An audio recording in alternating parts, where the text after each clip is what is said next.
Welcome to the Seamus Evans Show. Now, as you can tell, I'm not in my studio, I'm in my car. No, I'm not homeless, but there's work being done on the house and studio out of action. Now, my goal this year for 2026 was to record 100 episodes on my own, okay?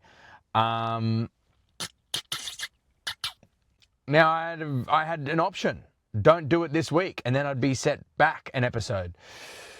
So I'm recording it in my car because this is where consistency over quality really comes into play. I mean, does it? Does recording in my car ruin the effect and make it a crappy episode that no one's going to watch? Or is it reps the name of the game? And at this very low stage, an early stage of this podcast, because I just checked the statistics yesterday, and the most streams I've had so far is like 71. So at the moment, very new. So episodes like this, it doesn't really matter in the long run. If you look at someone like Joe Rogan, he's been doing podcasts for like 20 years. He did 11 years before he got really, really famous and successful. And it's these moments where the odds are stacked against you, where it's really easy to quit, it's really easy to give up because everything's not perfect. And in your mind, you want everything to be perfect for your new project, your new goal, for the work that you put out. Because you attach your name to it. You want it to be good. When you attach your name to something, when you attach your face to something, you want to stand behind it. And in an instance where it's pissing down rain, I don't have access to my home studio, and my rule is to record every Friday, or at least once a week. And it's Friday, no studio, raining, so I've got to do it in my car.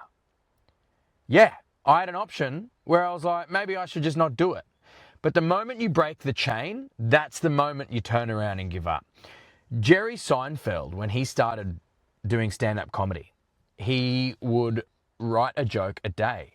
And every single day on the calendar, he would cross out a day. And he wanted to continue writing a joke so he didn't break the chain. So in his mind, he's like, no, I like the chain of the X, and it's a perfect chain.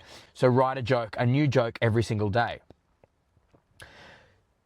The jokes probably weren't all amazing. In fact, Jerry is very famous for retelling a lot of his jokes from like 30 years ago, because if a joke works, a joke works. That's always his mindset. So when it comes to building a new habit, building a new project, yes, you want your best foot forward and you want to put your best stuff forward, but at the same time, you can't break the chain. You've got to do it every single day. And today, this episode is titled The 100-Day Rule, because I've been doing a lot of research into how to build healthy habits, how to change your life for the better, and how to eliminate bad negative patterns in your life that's very easy to grow up with, especially with quick dopamine seeking behaviors. But over time, these things, they bring your life down and they bring your potential down. And I'm kind of using myself as a bit of an experiment as to what is the best way to get the best out of myself. For the last 2 years, since I gave up alcohol, I have been investing in myself, my physical health, my mental health, my relationships. I've been investing into me. And I'm really seeing results, really good results. And so I'm experimenting with how to get the best results. The 100-day rule is do something for 100 days. Now, it sounds pretty simple, but it's actually really tough. Consistency is where everybody fails. Consistency is where everybody drops off. In researching 100 days, only like 10% of people will actually follow through on the 100 days of executing a new habit. People drop off motivation. Their motivation spikes from day 1 to day 7, and some will last to day 14, to 2 weeks. Some will continue that motivation. But it's only really the first 7 days that people feel motivated, and then they drop off. After that, it drops down to between 20 and 30 days. only 10% of people will go past 30 days and actually make it to 100. So out of 100 people, just say 100 people view this episode and they decide, I'm going to change my life, and for 100 days I'm going to do sit-ups. For 100 days I'm going to read the news and focus on reading financial news so I get a better understanding of finances. Or for 100 days they are going to tell themselves they love themselves in the mirror. Or for 100 days they're going to go for a big long walk. Whatever it might be. If 100 people watching this promise that to themselves, only 10 people will follow through out of the 100. Executing something for 100 days is very difficult. Now, it took me a long time to accept the fact that I'm not special and I'm not in the top 1% of the population of high performers. And it took me a long time to realize that I am not different. Actually, no one is special. And it's very normal to fail. It's very normal to give up. It's very normal, very common, and very everyday person to, give up after day 5. The key is getting a reward along the way. Releasing little bits of dopamine each checkpoint. This is what's going to get you to the next one. Because if just say you get to day 5 and it's already tough, it's pretty easy to give up if you got 95 days left and there's no reward in between. But getting little dopamine fixes along the way, that's where it really helps. Now, 100 days, if you're watching this and you decide to yourself, hey, I'm going to build one habit. I'm going to do one small thing every single day to build a healthy habit. And I'm going to drill it into my behavior. And I'm going to do it without thinking every single morning. I'm going to go for a walk. It's going to be a 1 kilometer walk, and I'm going to do it every single morning for 100 days. And during that walk, I'm going to think things over. I'm going to talk ideas out loud, and I'm going to have some me time, so to speak. Now, if you actually follow through on that for the 100 days, the results will be incredible. Absolutely incredible. But how do you actually get past day 14 when that's when people drop off, or day 7? Really, you start on Monday and you do Friday morning, but Saturday night comes around and you get social with your friends, and then you stay up past midnight. Then you end up sleeping in on Sunday. You might be feeling a little bit worse for wear. And then you get up at around 10:30 and it's too hot, or it's raining, or you feel like you miss your chance and it's breakfast time. Before you know it, it's lunch.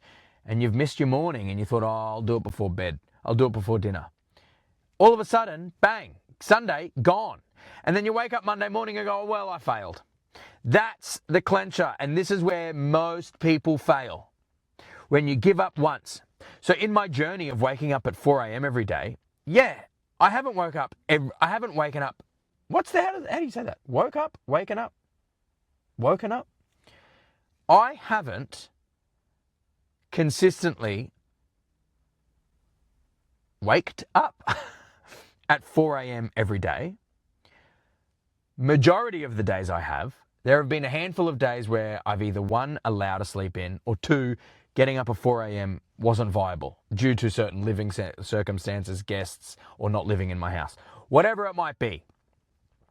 But I didn't quit the next day. Instead, I was like, no, well, okay, if I woke up at 5 o'clock today, then I'll just do 4 a.m. again tomorrow. The key is, doesn't matter what odds are stacked against you, you just have to do it. You have to follow through with the motion. For example, this episode. I'm struggling in this episode. The environment's a little tough. I haven't really got notes around me, and I can't really think properly. Because I'm seeing, as I'm talking here, I'm seeing school kids walk past, going home from school in the rain. I saw a lady running before in the umbrella. And anyway, it's a little tough. And sometimes the reps don't count. Sometimes turning up to the gym is more important than the actual workout, because you're building the habit. And you're not going to win every day. This episode, not a win. But I'm still going to upload it. I'm still going to share this with I think I've got 1,500 followers on YouTube. I don't know how many people are subscribing so far to my podcast, and I've got about 500 followers on Instagram and 1,500 on Facebook and over 1,000 on LinkedIn and 22,000 on TikTok.